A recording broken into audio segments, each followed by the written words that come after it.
नमस्कार। इस खास एक्सप्लेनर में आपका स्वागत है। देखिए, कानूनी पेशे में कदम रखना कोई बच्चों का खेल नहीं है। ये सिर्फ एक करियर ऑप्शन नहीं है, बल्कि एक बहुत बड़ी, बहुत भारी जिम्मेदारी है। जब एक वकील वो काला कोट पहनता है, तो वो सिर्फ अपनी क्लाइंट की आवाज नहीं बनता, बल्कि हमारी पूरी न्याय प्रणाली का एक अहम हिस्सा बन जाता है। इस ताकत का सही इस्तेमाल करने के लिए एक बेहद मजबूत और अडिग एथिकल कोड की जरूरत होती है। तो आज के इस विश्लेषण में हम इसी प्रोफेशनल एथिक्स और लीगल प्रोफेशन के उस मुश्किल सफर को गहराई से समझेंगे, जहां सिर्फ कानून के ज्ञान का नहीं, बल्कि इंसान के चरित्र का भी इम्तिहान होता है। आज के हमारे इस लीगल डॉकेट में 4 मेन चीजें हैं। पहला, the right to practise law. दूसरा, the advocate code of ethics.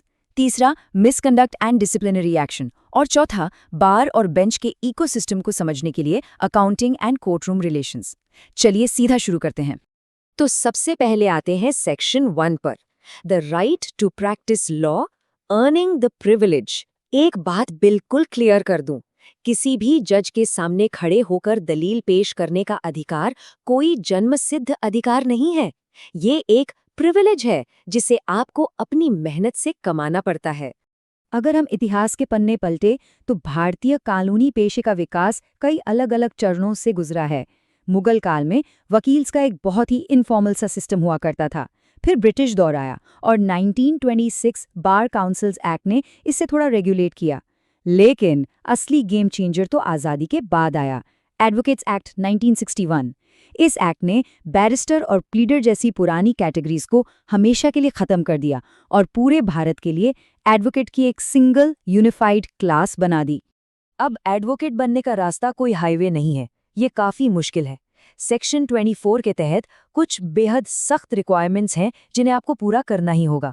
सबसे पहले आपके पास एक मान्यता प्राप्त लॉ डिग्री होनी चाहिए। इसके बाद स्टेट बार काउंसिल में आपका एनरोलमेंट होता है। फिर ऑल इंडिया बार एग्जामिनेशन यानी AIBE पास करना एकदम कंपल्सरी है। तभी जाकर आपको सर्टिफिकेट ऑफ प्रैक्टिस मिलता है। और हाँ, यहाँ एक बहुत इंपॉर्टेंट बात है। सेक्शन 24A एकदम साफ कहता है कि अगर किसी भी व्यक्ति को मॉरल टर्पिट्यूड यानी नैतिक पतन से जुड़े किसी भी अपराध में सजा हुई है, तो उसके लिए कोर्ट के दरवाजे हमेशा हमेशा के लिए बंद हो जाते हैं। अब यहाँ पर एक बहुत ही दिलचस्प लीगल डिबेट खड़ी होती है। हमारे भारत का संविधान अपने आर्टिकल 19(1) के तहत हर नागरिक को अपना कोई भी प्रोफेशन चुनने का फंडामेंटल राइट देता है। तो सवाल ये है कि वकालत करने के इस आज़ाद अधिकार पर यह अनिवार्य AIB टेस्ट थोपना, क्या ये कॉन्स्टिट्यूशनली वैलिड है? इस उलझन को सुलझाया 2023 के एक बिल्कुल लैंडमार्क केस में, bar council of India versus Bonnie Foi law college. Facts कुछ यूं थे कि BCI के इस पोस्ट एनरोलमेंट एग्जाम को सीधे आर्टिकल 19(1) ख के तहत चुनौती दे दी गई। लेकिन सुप्रीम कोर्ट का फैसला एकदम आयरन क्लैड था। कोर्ट ने कहा कि पब्लिक इंटरेस्ट में किसी भी प्रोफेशन पर रीजनेबल रिस्ट्रिक्शंस बिल्कुल लगाए जा सकते हैं। सुप्रीम कोर्ट ने AIB को पूरी तरह वैलिड ठहराया, क्योंकि वकीलों के अंदर मिनिमम कॉम्पिटेंस यानी एक न्यूनतम योग्यता सुनिश्चित करना हमारे पूरे लीगल सिस्टम के लिए बहुत जरूरी है। आगे बढ़ते हैं सेक्शन 2 की तरफ, the advocate code of ethics, the sacred trust. Courtroom में कदम रखते ही हर वकील पर सिर्फ कानून नहीं लागू होता, बल्कि एक बेहद सख्त आचार संहिता लागू हो जाती है। ये एक पवित्र जिम्मेदारी है जिसे हर हाल में निभाना ही पड़ता है। वकालत की असली नींव टिकी है जस्टिस E.A. पैरी के 7 लैम्प्स ऑफ एडवोकेसी पर।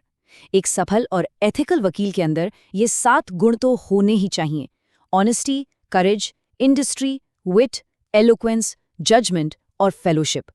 इन्हीं गुणों के दम पर ही एक वकील टैब रैंक रूल को फॉलो कर पाता है। यानी मामला चाहे कितना भी अनपॉपुलर क्यों ना हो, वकील को पूरी शिद्दत से उसका बचाव करना ही पड़ता है। देखिए, वकील और क्लाइंट का रिश्ता पूरी तरह से एक नाजुक भरोसे पर टिका होता है। एक तरफ है द सेक्रेड ट्रस्ट, जो एक फिड्यूशरी ड्यूटी है। इसका मतलब है कि क्लाइंट का पैसा आपके पास एक अमानत के तौर पर रखा गया है, जिसे तुरंत लौटाना आपका फर्ज है। और दूसरी तरफ है ब्रीच ऑफ ट्रस्ट। अगर क्लाइंट के पैसे को आपने अपने किसी भी निजी काम के लिए इस्तेमाल कर लिया, तो ये कोई छोटी मोटी गलती नहीं है, ये एक बहुत ही गंभीर प्रोफेशनल मिसकंडक्ट है।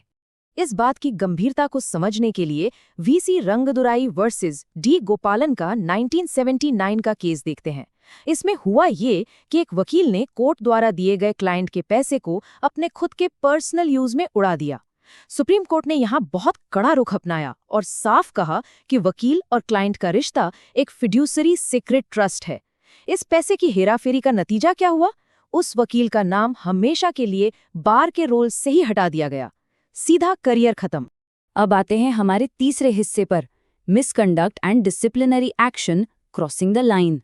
अब सवाल ये है कि जब कोई वकील अपनी लीगल या एथिकल लिमिट्स क्रॉस करता है तो सेक्शन 35 के तहत आखिर उस पर क्या एक्शन लिया जाता है? देखिए, डिसिप्लिनरी कमेटी का प्रोसेस एकदम कट्टुकट और स्ट्रिक्ट है। सबसे पहले स्टेट बार काउंसिल में शिकायत दर्ज होती है। फिर एक प्रिमा फेसी चेक किया जाता है, मतलब देखा जाता है कि पहली नज़र में कोई केस बनता भी है या नहीं। अगर केस नहीं बनता तो मामला वहीं तुरंत खारिज। लेकिन अगर केस बनता है तो कमेटी बाकायदा हियरिंग करती है और फाइनल वर्डिक्ट सुनाती है। और एक दिलचस्प बात बताऊं, ये मामले सुओ मोटो यानी स्वतः संज्ञान लेकर भी शुरू किए जा सकते हैं। किसी शिकायत का इंतजार करना जरूरी नहीं है। अब बात करते हैं सजा की। इस कमेटी के पास सजा देने के कई कड़े अधिकार हैं। अगर आरोप साबित नहीं हुआ तो केस डिसमिस। अगर कोई छोटी गलती है तो रेप्रीमांड यानी सर्विस रिकॉर्ड में एक चेतावनी दर्ज की जाती है। अगर बड़ी गलती है तो सस्पेंशन होता है, जहां वकील एक तय समय तक कोर्ट में अपीयर नहीं हो सकता। और सबसे बड़ा हथियार है रिमूवल। इसमें वकील का नाम स्टेट बार के रोल से पूरी तरह से काट दिया जाता है। अब मैं आपको एक ऐसा विस्फोटक केस बताता हूं जिसने पूरे लीगल सिस्टम को हिलाकर रख दिया था। इन रे विनय चंद्र मिश्रा 1995। एक वकील ने हाईकोर्ट के जजों को सीधे गालियां दी और धमकाया। तो डिबेट ये छिड़ी कि क्या supreme court contempt of court के लिए सीधा किसी वकील को सस्पेंड कर सकता है। सुप्रीम कोर्ट ने बिल्कुल स्पष्ट कर दिया कि आर्टिकल 129 के तहत उसे न्यायालय की अवमानना के लिए सजा देने की इनहेरेंट पावर है। कोर्ट की गरिमा बचाने के लिए सुप्रीम कोर्ट ने बार काउंसिल को बाईपास किया और उस वकील को 3 साल के लिए सीधा सस्पेंड कर दिया। मैसेज एकदम क्लियर था, न्यायपालिका की गरिमा सर्वोपरि है। चलिए अब अपने आखिरी और चौथे सेक्शन की तरफ बढ़ते हैं, accounting and court room relations, the ecosystem. एक वकील का काम सिर्फ कोर्ट में शानदार दलीलें देना नहीं है। इसके पीछे एक बहुत ही जटिल इकोसिस्टम है, जहां फाइनेंस और न्यायपालिका के साथ अपने रिश्तों को बहुत ही संवेदनशीलता से मैनेज करना होता है। अगर आपको एक बेदाग प्रैक्टिस चलानी है तो आपकी अकाउंटिंग एकदम फ्लॉलेस होनी चाहिए। हर एडवोकेट को cash book, bank book, ledger और सबसे important clients account register maintain करना ही पड़ता है।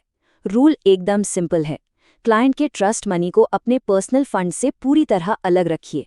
ये एक कानूनी बाध्यता है। अगर आपने भूल से भी इन दोनों को मिलाया तो समझ लीजिए आप सीधे सीधे एक मिसकंडक्ट चार्ज को दावत दे रहे हैं। इस इकोसिस्टम का दूसरा सबसे बड़ा पहलू है बार और बेंच का रिश्ता। द बार यानी हमारे वकील, जो नागरिकों के अधिकारों के लिए लड़ते हैं और सिस्टम को जवाबदेही बनाते हैं, और द बेंच यानी जज, जो कोर्ट की डिग्निटी और निष्पक्षता बनाए रखते हुए न्याय करते हैं। इन दोनों के बीच पावर का एक बेहद क्रिटिकल और कभी-कभी तनावपूर्ण बैलेंस होता है। इस पूरे सिस्टम को पैरालिसिस से बचाने का सिर्फ एक ही तरीका है, म्यूचुअल रिस्पेक्ट यानी आपसी सम्मान। लेकिन इस रिश्ते में असली दरार और तनाव तब आता है जब वकील हड़ताल पर चले जाते हैं। इसे लेकर x captain Harish Uppal versus union of India 2003 के केस में 5 जजों की कॉन्स्टिट्यूशन बेंच ने एक बहुत ही कड़ा और ऐतिहासिक फैसला सुनाया। बार बार होने वाली वकीलों की हड़तालों से हमारा कोर्ट सिस्टम पूरी तरह से ठप पड़ रहा था। इस पर सुप्रीम कोर्ट ने साफ कर दिया कि कोर्ट और क्लाइंट के प्रति वकीलों की जो ड्यूटी है वो उनके विरोध प्रदर्शन के अधिकार से कहीं ज्यादा ऊपर है। नतीजा, वकीलों को हड़ताल करने का कोई अधिकार नहीं है। सुप्रीम कोर्ट के शब्द बिल्कुल साफ हैं। Lawyers have no right to strike. An advocate has accepted the brief and owes a duty to the client. ये जजमेंट अपने आप में एब्सोल्यूट है।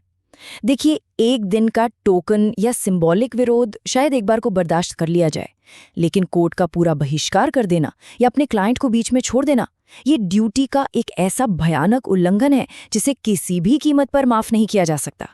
तो इन सब बातों के बाद आखिर में एक बहुत गहरा सवाल हमारे सामने खड़ा होता है। जब न्याय का तराजू एक तरफ एकदम आक्रामक वकालत की मांग करता है और दूसरी तरफ बिल्कुल अडिग नैतिकता की, तो एक वकील इन दोनों के बीच बैलेंस कैसे बनाता है? एक तरफ उसे अपने क्लाइंट को बचाना है और दूसरी तरफ कानून के राज का सम्मान भी करना है। वकील का ये काला कोट सिर्फ ताकत का नहीं बल्कि एक अपार जिम्मेदारी का प्रतीक है। सत्ता, नैतिकता और न्याय के इस नाजुक से संतुलन के बारे में सोचिएगा जरूर। आज के इस एक्सप्लेनर में मेरे साथ जुड़ने के लिए आपका बहुत बहुत धन्यवाद।